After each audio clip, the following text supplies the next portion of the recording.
جھکے اور پیغام کربلا کیا ہے؟ کربلا صبر بھی ہے اور احتجاج بھی ہے، کربلا میسج بھی ہے اور کامیابی کا پیغام بھی ہے۔ اب آئیے، میں ایسی شخصیت کے روبرو حاضر ہونے کے لیے جا رہا ہوں۔ حضرات، اپنی غلط روایتوں کی وکالت کرنا تو بہت آسان ہوتا ہے، لیکن اپنی غلط روایتوں پر تنقید کرنا یہ بہت مشکل ہوتا ہے۔ بھٹکے ہوئے لوگوں کو راہ راست پہ لانا یہ بہت مشکل ہوتا ہے۔ میں نے ریسنٹلی ان کی لندن کی یوٹیوب پر ایک اسپیچ سنی جس میں انہوں نے نماز کے بارے میں اور بہت ساری چیزیں جو الگ الگ لوگ ایکسٹرا جوڑ دیا کرتے ہیں، اس پر جو ان کا خطاب تھا وہ اپنے آپ میں ماسٹر پیس ہے۔ ایک ایسی شخصیت جو آج صرف نہ ہندوستان بلکہ پوری دنیا میں محتاج تعارف نہیں ہے۔ یہ دوسری بات ہے کہ وہ ہیرا ہندوستان کا ہے، لیکن اس ہیرے کی روشنی لندن اور پورے یورپ اور امریکہ کے ماحول میں اس وقت روشن ہے۔ ظاہر سی بات ہے کہ کوہ نور بھی کبھی ہندوستان میں ہوا کرتا تھا، جو آل مکہ وکٹوریا کے میوزیم میں ہے، اور علامہ عقیل الغربی صاحب بھی کبھی ہندوستان میں ہوا کرتے تھے، جو آج لندن کی سرزمین میں بیٹھنے کے بعد یا تقریباً دنیا کے سینٹر میں بیٹھنے کے بعد وہ یورپ، امریکہ، ایشیا، ہر جگہ پر اپنی خطابت کے ذریعے، اپنی سوچ کے ذریعے، اپنی فکر کے ذریعے، اور ان کی فکر تعمیر کی فکر ہے، ان کی فکر اتحاد کی فکر ہے، ان کی فکر تعبیر کی فکر ہے، بہت معیاری فکر، اور ایک ایسا خطیب کہ جس وقت وہ گفتگو کرتے ہیں تو ایسا لگتا ہے کہ جیسے لہروں پہ سناٹا طاری ہو گیا ہے، ایسا لگتا ہے کہ جیسے ہوائیں رکنے والی ہیں اور ہر ایک ان کو سننا چاہتا ہے۔ میں بڑے ادب اور احترام کے ساتھ صدر اجلاس آیت اللہ حضرت علامہ عقیل الغربی صاحب سے گزارش کر رہا ہوں ان دو مصروں کے ساتھ کہ خدا کے واسطے مہر سکوت توڑ بھی دے، تمام شہر تیری گفتگو کا پیاسا ہے۔ حضرت علامہ عقیل الغربی صاحب۔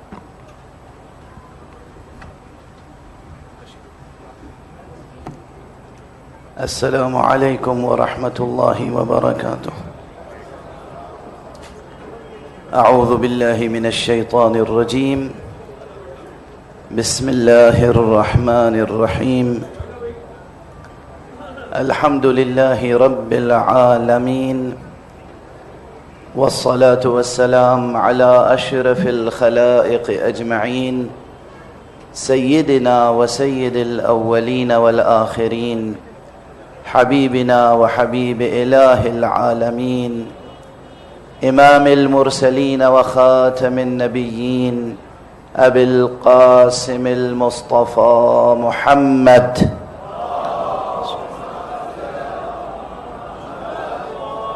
وعلى اہل بیتہ الطیبین الطاہرین الہداة المہدیین المعصومین المظلومین، واللعنة الدائمة على أعداء الدين أجمعين، أما بعد۔ شہنشین پر تشریف فرما ہمارے تمام عزیز اور معزز اور معزز دانشوران اور ہمارے سامنے تشریف فرما برادران اسلامی و انسانی، اگر آپ اجازت دیں، متوقع تو یہی ہے کہ میں اردو میں چند جملے کہوں گا، لیکن چونکہ عراق سے کچھ مہمان یہاں تشریف لائے ہوئے ہیں تو میں چند جملے ان کے لیے عرض کر رہا ہوں۔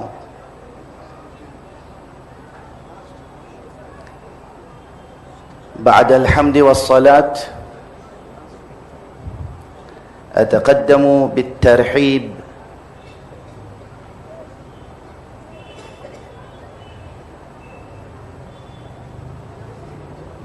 بالوفد الكريم من العتبات المقدسة التي هي بمنزلة الركن الوثيق لكل من حج ولبى، عارفا بأسرار الحج ورموز التلبية ومخلصا لله سبحانه وتعالى، فمرحبا بين أزهار المحبة ورحيق الإيمان وشهد المودة والولاية مرحبا بكم.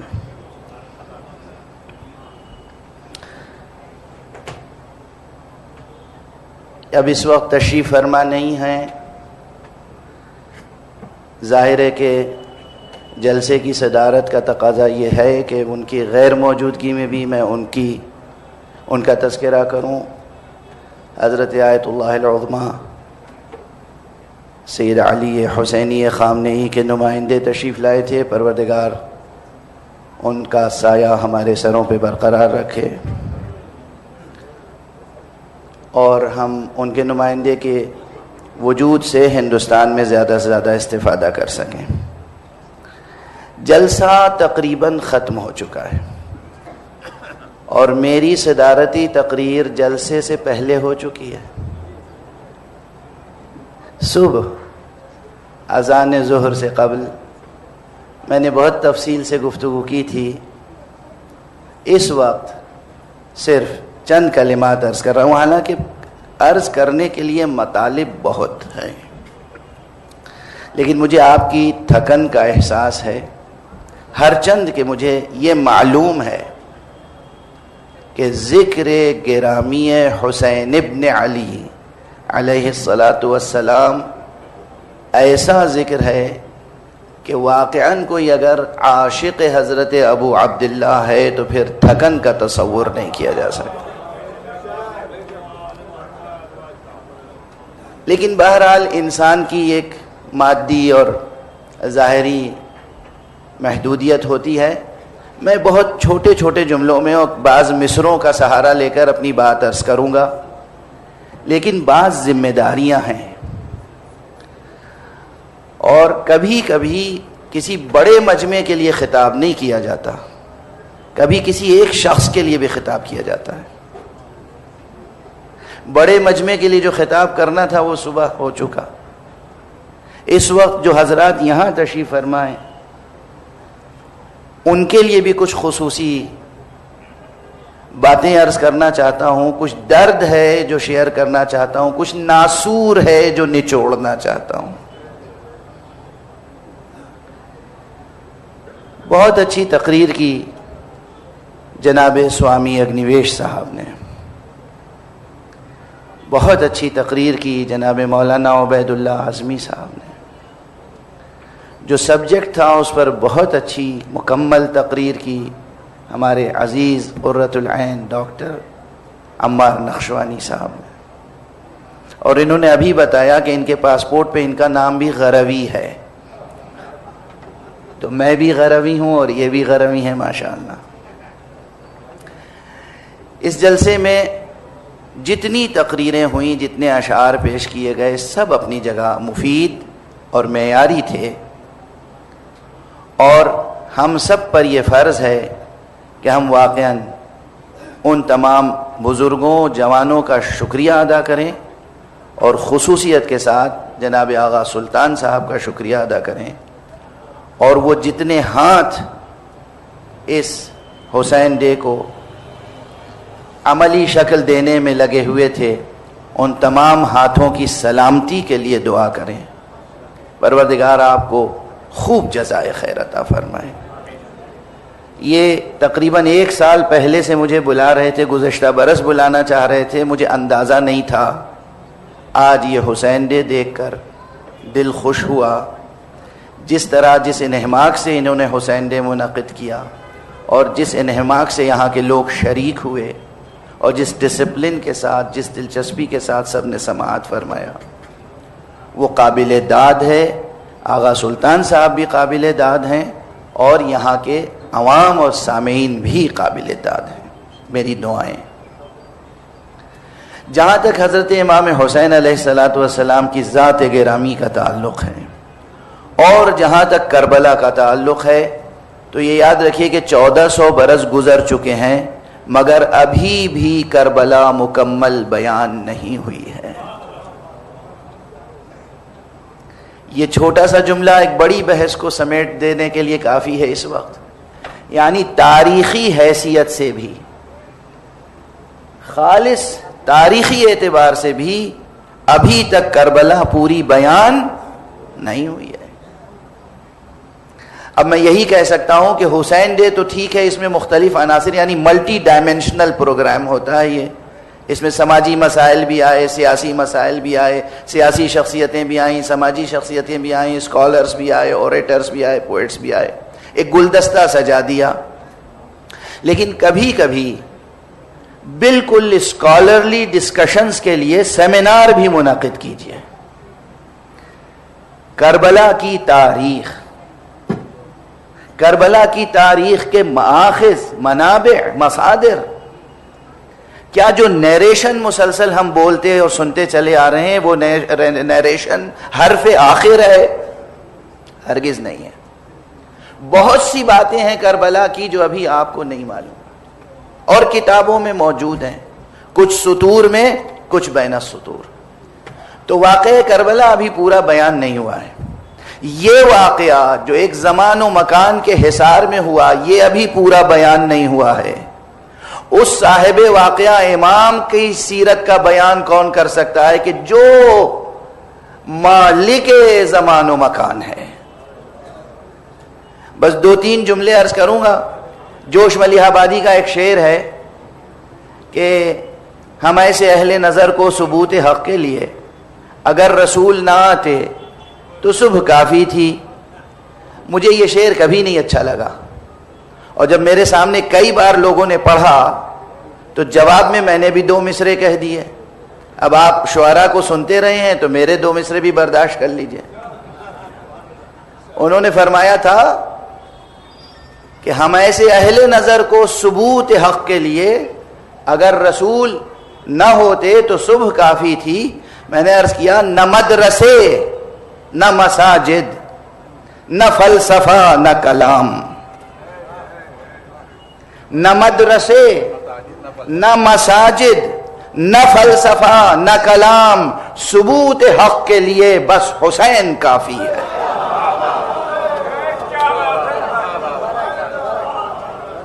خدا کی قسم اگر ہمارے پاس فلسفہ نہ ہو، حکمت نہ ہو، کلام نہ ہو، یہ منہ شگافیاں نہ ہو، عام انسان سے لے کر ایک دانشور انسان تک ہر ایک کو خدا سے آشنا کرنے کے لیے حسین کافی ہے۔ اور یہی ہمارے لیے کیا کم فخر کی بات ہے کہ حسین ہمارے ہیں۔ اور یہ بھی سچائی ہے کہ کل ہم کہتے تھے حسین ہمارے ہیں، اور اب آپ دیکھ رہے ہیں ہر قوم کا فرد کہہ رہا ہے حسین ہمارے ہیں، حسین ہمارے ہیں، حسین ہمارے ہیں۔ چاہے وہ توحید کا مسئلہ ہو، چاہے نبوت کا۔ اب مجھے پورا شعر اپنا ہی نہیں یاد آ رہا ہے، لیکن ایک مرتبہ یہ مصرع برجستہ ممبر سے ہو گیا تھا۔ اکثر ایسے ہی ہوتا ہے، ممبر پہ مصرے ہو جاتے ہیں، بعد میں وہ کبھی ہوتا ہے سلام اور کبھی نہیں بھی ہوتا، کہ دلیل ختم نبوت ہے ذات پاک حسین۔ اگر توحید کی شناخت اور توحید کی معرفت چاہیے ہو تو سرکار سید الشہداء سے کے ذریعے سے ہو سکتی ہے۔ اگر نبوت مصطفیٰ صلی اللہ علیہ وآلہ وسلم کی شناخت چاہتے ہوں تو جناب سید الشہداء علیہ السلام کے واسطے سے ہو سکتی ہے۔ یہاں میں ہاتھ جوڑ کر سوامی اگنیویش جی سے ایک بات کہوں گا۔ یہ ایک جملہ کہا کرتے تھے پہلے، آج نہیں کہا انہوں نے، چونکہ جو آئیڈیالوجی ہے، جو ان کا مذہب ہے، جو ہمارا مذہب، میں مناظرہ نہیں کر رہا ہوں، یہ خیال رکھیے گا، میں مناظرے کا قائل ہی نہیں ہوں، میں مناظرے کا قائل نہیں ہوں۔ مگر ایک بار انہوں نے میرے سامنے کہا کہ مسلمانوں تم یہ کہتے ہو محمد رسول اللہ، اور ہم یہ کہتے ہیں ذرہ ذرہ رسول اللہ۔ چونکہ ان کی جو آئیڈیالوجی ہے، جو تھیولوجی ہے، اس میں نبوت ہے ہی نہیں، یہ نبوت کے قائل نہیں ہے۔ وہ بحث اپنی جگہ، ان کا نظریہ، ہمارا نظریہ۔ لیکن بعد میں کسی نشست میں ہم نے ان سے پوچھا تھا، یہ بتائیے اگر ذرہ ذرہ رسول اللہ ہے تو میں بھی رسول اللہ، آپ بھی رسول اللہ، مودی بھی رسول اللہ، یوگی بھی رسول اللہ، ساری دنیا رسول اللہ ہے، تو جو کرپشن کر رہا ہے وہ بھی رسول اللہ، جو اصلاح کر رہا ہے وہ بھی رسول اللہ، جو مر رہا ہے وہ بھی رسول اللہ، جو مار رہا ہے وہ بھی رسول اللہ۔ یہ کیسے ممکن ہے؟ اس کے معنی ہے کہ کوئی نہ کوئی رسول اللہ ہوگا جو تمام خلقت کی اصلاح کے لیے بھیجا گیا ہوگا۔ اس لیے رسول اللہ کی جگہ تو اپنی جگہ مسلم ہے، رسالت اور نبوت اپنی جگہ مسلم ہے. اور اسی لیے میرے مرحوم بھائی مولانا ذیشان ہدایتی صاحب مجھے بے اختیار یاد آتے ہیں، انہوں نے پورا پروجیکٹ لکھا تھا اور ادھورا رہ گیا، آپ حضرات کی دعا رہی تو میں مکمل کروں گا. انہوں نے تاریخ انبیاء ہندوستان لکھنا شروع کی تھی کہ جب قرآن مجید میں یہ موجود ہے کہ دنیا میں کوئی نسل، کوئی ملک، کوئی تہذیب، کوئی ثقافت ایسی نہیں ہے جہاں اللہ نے ہادی نہ بھیجے ہوں، رہبر نہ بھیجے ہوں، تو یہ کیسے ممکن ہے کہ ہندوستان میں ہادی اور رہبر نہ آئے ہوں؟ تو ممکن ہے کہ شری کرشن جی بھی نبی رہے ہوں، اور یہ 99.99% ہمارا میرا بھی یہ عقیدہ ہے. جہاں تک وہ اس طرح کی کہانیاں اور قصے ہیں کہ جو ہم لوگوں کو عجیب سا لگتا ہے کہ ایک اللہ کا نبی، ایک شری کرشن جی ایسی باتیں کیوں کر سکتے ہیں، وہاں ماکھن چور کا تصور اور وہ گوپیوں سے چھلیں اور یہ سب تصور کیسے آ سکتا ہے؟ نبی کی عصمت کے مترادف، نبی کی عصمت سے سازگار نہیں ہے. تو یاد رکھو، بڑے کرب کے ساتھ کہہ رہا ہوں مسلمانوں، شاید ہندوستان کے لوگوں نے شری کرشن جی کے ساتھ وہی سلوک کیا جو عرب کے بعض لوگوں نے رسول اللہ کے ساتھ سلوک کیا ہے. محمد رسول اللہ صلی اللہ علیہ وآلہ وسلم کی سیرت کس طرح مسخ کی گئی. اور پھر پلٹ کے آتا ہوں، اگر صحیح قرأت کرنی ہو سیرت مصطفیٰ صلی اللہ علیہ وآلہ وسلم کی تو یہ صحیح قرأت بھی ہمیں حضرت ابو عبداللہ الحسین علیہ السلام کرنا سکھائیں گے. وہ سید الشہداء جو نو کے نیزہ پہ قرآن کی قرأت سکھائیں، وہی سیرت کی قرأت بھی سکھائیں گے.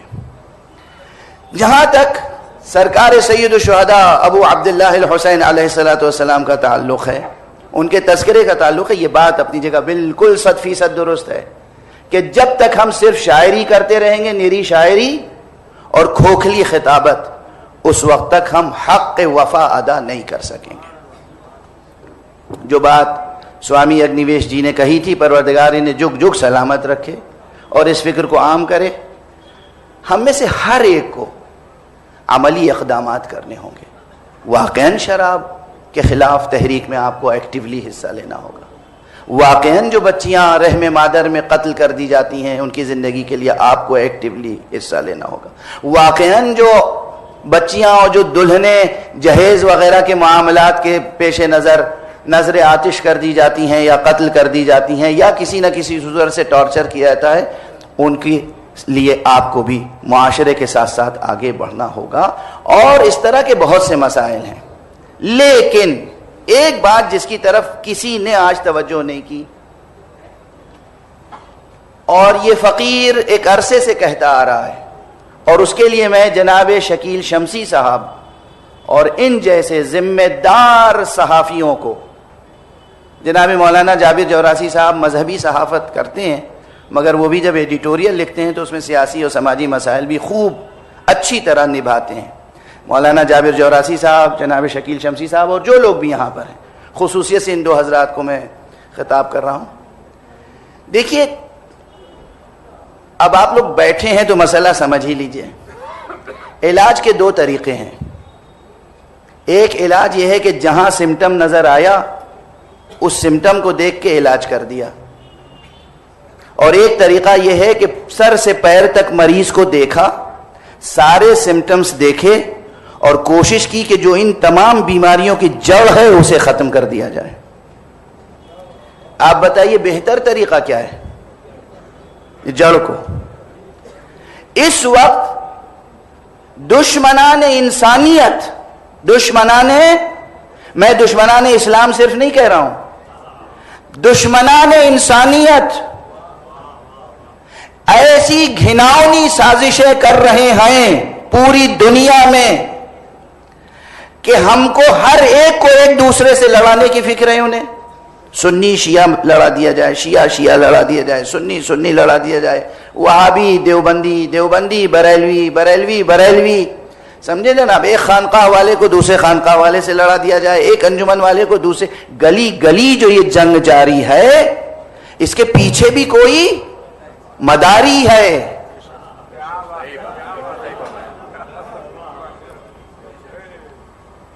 آپ سمجھتے ہیں میں صرف ایسے الفاظ استعمال کرتا ہوں جو بس ثقیل ہوں، ان کو سمجھنے کے لیے ڈکشنری اٹھانی پڑے؟ ایسے لفظ بھی استعمال کر لیتا ہوں جو بہت آسان ہے۔ پوری دنیا میں باقاعدہ منصوبہ بندی کے ساتھ انسانیت کی تباہی کی سازشیں ہو رہی ہیں۔ ہر مذہب ان کی زد پر ہے، صرف اسلام نہیں، ہر مذہب زد پر ہے، اور ہر چیز کو اس دشمن نے انڈسٹری بنا دیا ہے۔ کچھ عرصہ پہلے ہم نے عرض کیا تھا کہ unfortunately religion has become an industry. Religion has become an industry. تو یہ چاہے اسلام ہو اور چاہے ہندو مذہب ہو اور چاہے کرسچینٹی ہو، فادر بھی مجھے معاف کریں گے، ہر جگہ صورتحال یہ ہے کہ ریلیجن کو انڈسٹری بنا دیا۔ اب زیادہ تلخ ہو جاؤں، مولوی صاحبان زیادہ تر جا چکے ہیں، تھوڑے سے باقی ہیں، ان سے اتنا خطرہ نہیں ہے۔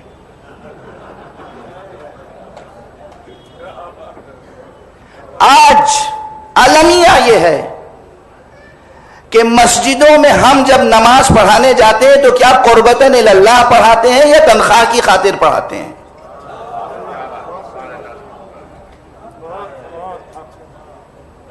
مدرسے انڈسٹری ہیں، مسجدیں انڈسٹری ہیں، امام بارے انڈسٹری ہیں، انجمنیں انڈسٹری ہیں، ہر چیز صرف اور صرف تجارتی انداز میں سوچی جا رہی ہے۔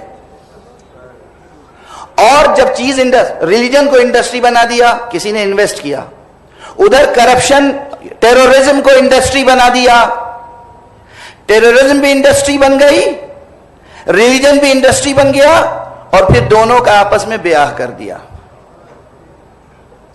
دونوں کی شادی کر دی۔ شادی ظاہر جائز نہیں تھی، ناجائز تھی۔ نتائج کیا پیدا ہوں گے؟ واضح ہے، یہ ہے سچی بات۔ کس نے کیا؟ یہ ایک جواب ہے، ایک جس کے خلاف تفصیل سے عرض کروں تو بہت باتیں ہیں، لیکن اس کے خلاف کھل کے مسلسل لیکن سلیقے سے مسلسل مؤثر انداز میں لکھنے بولنے کی ضرورت ہے، اور وہ ہے سو کالڈ ویسٹرن کیپٹلزم۔ ساری دنیا میں میڈیا میں ایک بات ہے، مسلمان دہشت گرد ہے، ریلیجن میں دہشت گردی ہے، ایکسٹریمزم ہے۔ مشکل یہ ہے کہ میڈیا بھی تو انڈسٹری بن گئی، میڈیا کے لوگ بھی وہی کہہ رہے ہیں جو ان کا مداری کہتا ہے کہ یہ کہو۔ توجہ ہے، میڈیا بکا ہوا ہے، مذہبی لوگ بکے ہوئے ہیں،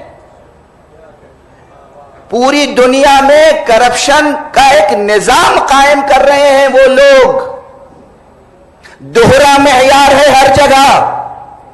اور اب میں یہ جملہ کہنا نہیں چاہتا تھا مگر کہی دوں، اتنی دیر سے آپ حضرات نوحہ مرثیہ پڑھ رہے تھے تو میں بھی کہہ دوں، ہندوستان کے مودی سے لے کر اور امریکہ کے ڈونلڈ ٹرمپ تک، ان میں سب کے سب آج ویسٹرن کیپٹلسٹ بڑی بڑی طاقتوں کے صرف بروکر ہیں، اس کے علاوہ کچھ نہیں ہے۔ ان میں سے کسی کو غریب انسان کی فکر نہیں ہے، غریب انسان کی، غریب کسان کی، غریب عورت کی، بیوہ کی، یتیم کی، یہ سب باتیں صرف سخن فروشی ہے، باتیں ہی باتیں ہیں، حقیقت کچھ نہیں ہے۔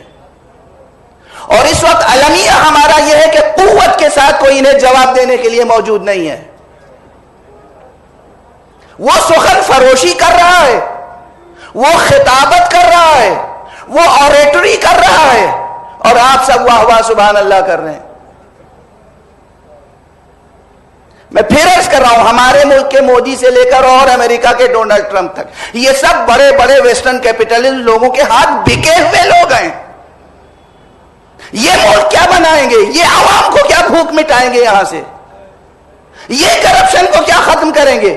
دیکھنے کا چہرہ کچھ اور ہے، باطن میں کچھ اور ہے۔ بھلا ممکن ہے کہ ایک شریف انسان، ایک اچھا انسان، ابھی سوامی اگنی ویش جی نے تجزیہ کیا، ہندو ہیں، مسلمان تو نہیں ہے, شیعہ تو نہیں ہے, آیت اللہ خامنئی کے مقلد تو نہیں ہے, یہ سمجھتے ہیں کہ ایران بے داغ ہے.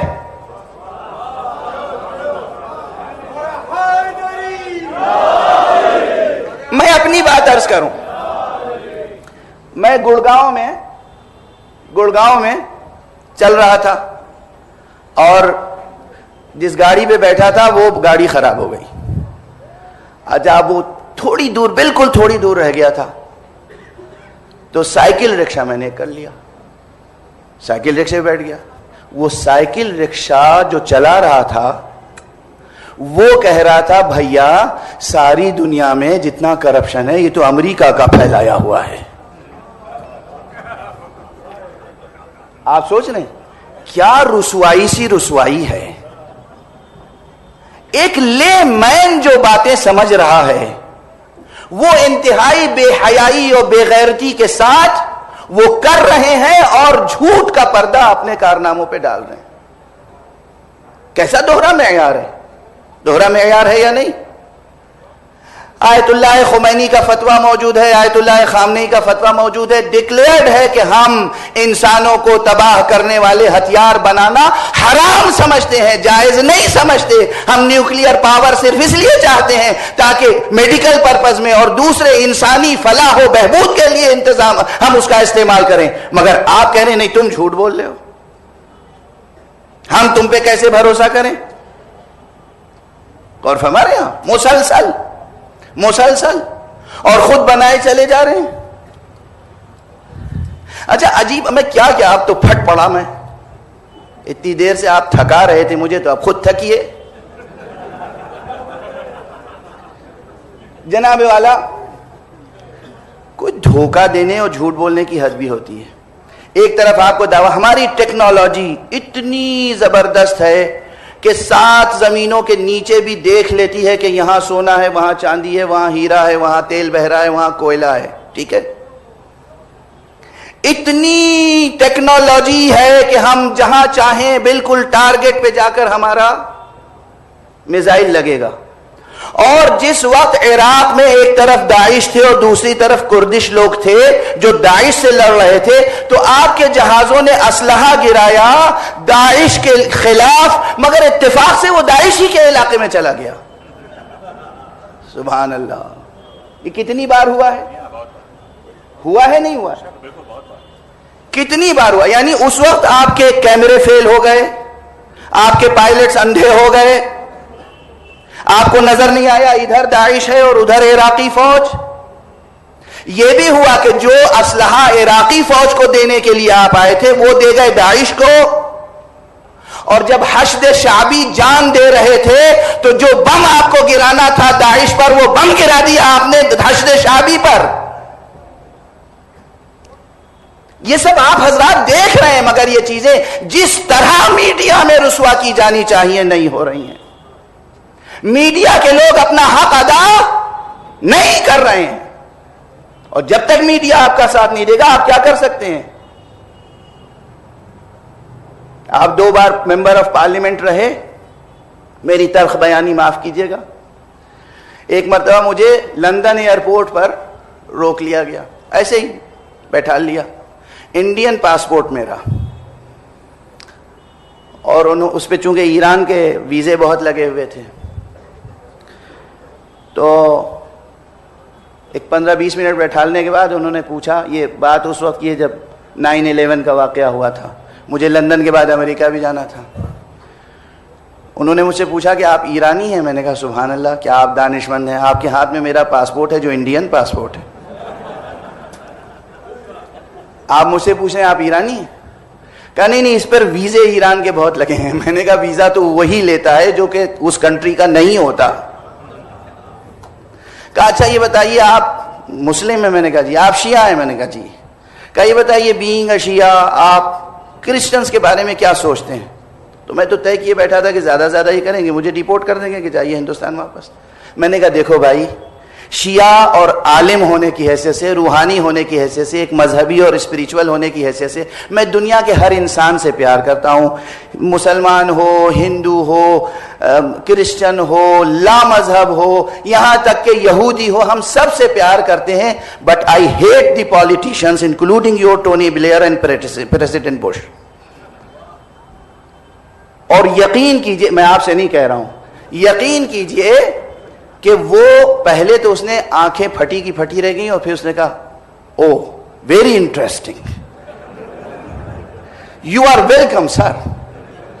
انہوں نے فوراً، یہ میں لندن داخل ہو گیا، جب امریکہ کے دوستوں کو پتا چلا کہ میں نے ایئرپورٹ پہ یہ جواب دیا ہے تو ان کا خدا کے لیے مولانا صاحب جب امریکہ آئیے گا تو یہ جواب نہ دیجیے گا. میں نے کہا انشاءاللہ اگر مجھے روک کے پوچھا گیا تو یہی جواب دوں گا، اس لیے کہ میں خدا کا شکر ہے ان میں سے نہیں ہوں جن کے لیے جناب پیام اعظمی صاحب نے کہا ہے کہ اپنا اسلام تو ملا کی قبا ہے یارو، اپنا اسلام تو ملا کی قبا ہے یارو، گھر میں رکھ دیتے ہیں مسجد میں پہن لیتے ہیں. میرا عالم یہ ہے کہ گھر میں بھی نہیں رکھتا، مسجد میں بھی نہیں رکھتا، اور ٹریول بھی کرتا ہوں پوری دنیا میں تو اسی لباس میں. جو ظاہر ہے باطن ہے، آپ مجھے پلین پہ سوار ہونے دیں گے ہوں گا، نہیں ہونے دیں گے نہیں ہوں گا، مگر مجھے پہچان لیجئے کہ میں کیا ہوں. زحمتیں ہوتی ہیں مگر پوری دنیا میں اگر میں ٹریول کرتا ہوں تو اسی لباس میں، امامے کے ساتھ، ابا کے ساتھ، ابا بھی نہیں اتارتا ہوں. بہرحال صورتحال یہ ہے، اگر واقعاً ہم حسینی ہیں، اگر واقعاً ہمارے دلوں میں احساس انسانیت ہے، اگر ہم واقعاً عہد وفا نبھانا چاہتے ہیں تو ہمیں اپنی زبان سے، اپنے قلم سے، اپنے کردار سے، اپنے پروجیکٹ سے، اپنی پالیسیوں سے ذرا جرأت سے کام لینا ہوگا. صرف شاعری سے کام نہیں ہوگا، صرف خطابت سے کام نہیں ہوگا. قلم اٹھائیں، اور اصل مرض کیا ہے؟ خدا کی قسم مذہب نہیں سکھاتا آپس میں بیر رکھنا، یہ بیچ میں کیپٹلسٹ آ جاتا ہے جو بیر رکھنا سکھاتا ہے. Capitalist, western capitalist, western capitalist, western capitalist. Capitalism کو پہچانے، یہ کیپٹلزم وہ ہے کہ جو پوری دنیا میں انسانیت کا خون چوس رہا ہے. دنیا کے اربوں کھربوں انسان ایک طرف، اور مٹھی بھر چند افراد ہیں جو پوری دنیا کی دولت پر قابض رہنا چاہتے ہیں. ارے حد ہے منافقتوں کی، حد ہے انسانیت سوز حرکتوں کی. یہ بات کتنی بار ہو چکی. امریکہ میں گیہوں ان کی ضرورت سے زیادہ پیدا ہو گیا. کیا کیا انہوں نے؟ کیا کیا انہوں نے؟ صومالیہ میں، ایتھوپیا میں، افریقن کنٹریز میں کتنے ہیں جہاں بھوک سے مر رہے ہیں. آپ نے یہ نہیں کیا کہ جیسس کرائسٹ کے نام پر یا انسانیت کے نام پر جا کر وہاں وہ گیہوں دے دیتے کہ فقیروں کو روٹی بانٹ دو. آپ نے یا وہ گیہوں جلا دیا یا سمندر میں ڈال دیا. یہ پالیسی ہے، یہ اکنامکس ہے، یہ انسانی، یہ humanitarian aspect of politics and economics یہ ہے. انہی سب مسائل کو لے کر جو آج ایک اور صاحب تھے، مجھے نام یاد نہیں آ رہا ہے، جو یاد کر رہے تھے بار بار امام خمینی کو رحمت اللہ علیہ. انہوں نے کہا تھا کہ امام خمینی ہوتے تو ایسا نہ ہوتا، لیکن میں آپ سے بتاؤں امام خمینی ہیں، امام خمینی مر نہیں گئے. امام خمینی زندہ ہیں، خامنہی کی صورت میں زندہ ہیں. پروردگار اس مرد بزرگوار کو زندہ اور سلامت رکھے، اور جو لوگ اس مرد بزرگوار کی اہانت کے در پہ ہیں پروردگار ان کے ہاتھوں کو شل کر دے. آیت اللہ العظمیٰ خامنہی ہو یا آیت اللہ العظمیٰ سیستانی، کیا مرجعیت رشیدہ ہے. اور بس آخری جملے کہہ رہا ہوں، خدا کا شکر ہے. آپ ذرا دیکھیے تو تجزیہ کیجئے، لکھیے اس پہ رائٹ اپ لکھیے. کچھ دنوں پہلے بش نے اور یہی جملہ دہرایا تھا باراک اوباما نے کہ یہ جو عراق میں داعش وجود میں آ گئے ہیں، انہیں کنٹرول کرنے کے لیے ہمیں 30 سے 40 سال لگیں گے. دنیا کی بڑی طاقتیں مل کے اور وہ اعلان کر رہی ہیں ہمیں 30 سے 40 سال لگیں گے ان کی سیاست، ان کا خزانہ، ان کا اسلحہ، ان کا کولیشن، ان کے اسلحے سب 30 سے 40 سال. ایک مرد بزرگوار جس کا نام سید علی حسینی سیستانی ہے، اس کے ایک فتوے کے نتیجے میں 3 برس میں خاتمہ ہو گیا.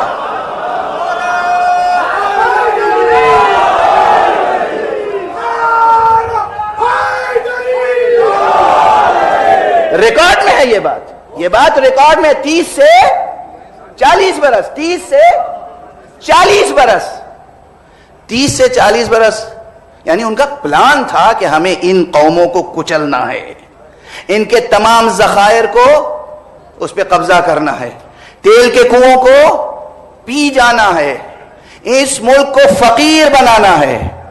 ایک بار ہم اس ملک پر حملہ کریں گے اور حملے کی قیمت لیں گے، پھر اس ملک کو ریکنسٹرکٹ کریں گے، اس کی قیمت لیں گے. اور فرمانے آپ ایک مرد بزرگوار، وہ بھی کون؟ دونوں ملکوں میں واسطہ امریکہ کو حسین کی اولاد سے ہے. خامنئی بھی حسینی ہے، سیستانی بھی حسینی ہے.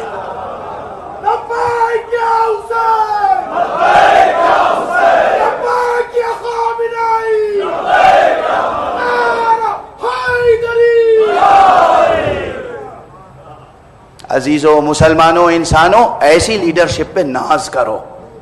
یہ معصوم نہیں ہے، یہ 15ویں معصوم یا 13ویں امام نہیں ہے، مگر یہ وہ ہیں جو مکتب عصمت میں پروان چڑھے ہیں.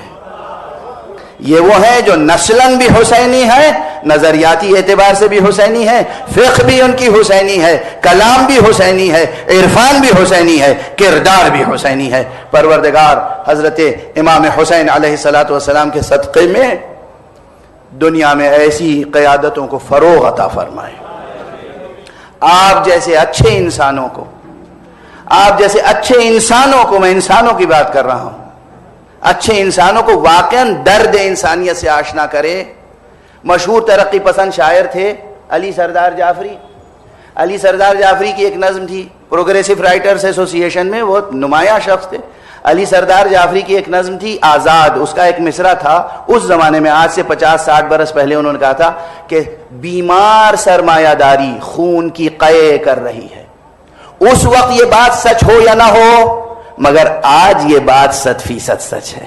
بیمار سرمایہ داری خون کی قے کر رہی ہے. یمن میں قے کر رہی ہے، سیریا میں قے کر رہی ہے، لبنان میں قے کر رہی ہے، فلسطین میں قے کر رہی ہے، عراق میں قے کر رہی ہے، افغانستان میں، پاکستان میں، ہندوستان میں، کشمیر میں، کہاں نہیں مسائل اس طرح کے ہیں.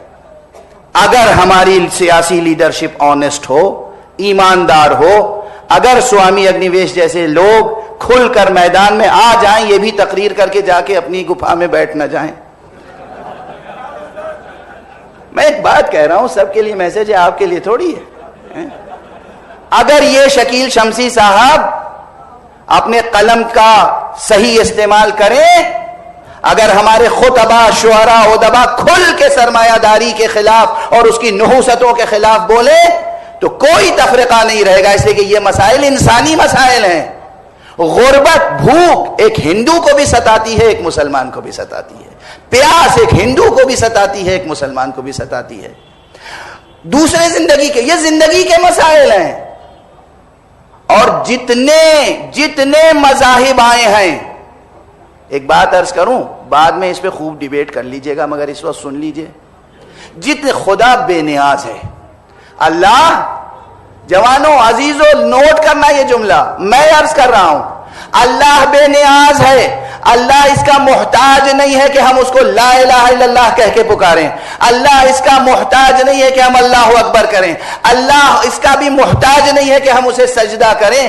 جتنے مذہب آئے ہیں پوری دنیا میں، بنیادی طور پر انسانی مسائل کو حل کرنے کے لیے آئے ہیں، اسلام بھی اور دوسرے مسائل بھی. تو ہم سرکار سید الشہداء ابو عبداللہ الحسین علیہ السلام کے نام نامی اور اسم گرامی کے ساتھ انسانی مسائل کے حل کا بیڑا اٹھائیں، قسم کھائیں، قدم اٹھائیں، قلم اٹھائیں اور پروردگار سے دعا کریں کہ پروردگار ہماری خدمتوں کو قبول فرما اور وارث حسین کو اذن ظہور عطا فرما، ان کے ہاتھوں سے اپنی رحمت و رافت و عدالت کا پرچم لہرا دے۔ وآخر دعوانا ان الحمد للہ رب العالمین۔ ایک بار پھر مبارکباد آغا سلطان صاحب کو، اور جو پولیٹیشنز ہیں پیور یہاں پر، اگر انہیں کوئی بری بات لگی ہو تو معذرت کی کوئی ضرورت نہیں محسوس کرتا۔ 2 منٹ آپ کی میں گزارش کرتا ہوں، کیونکہ شکریہ ادا کرنا بھی ایک واجب ہے. It is a must. I am indeed thankful to the Almighty God for giving us this opportunity, and I thank Allah and the Ahl Bayt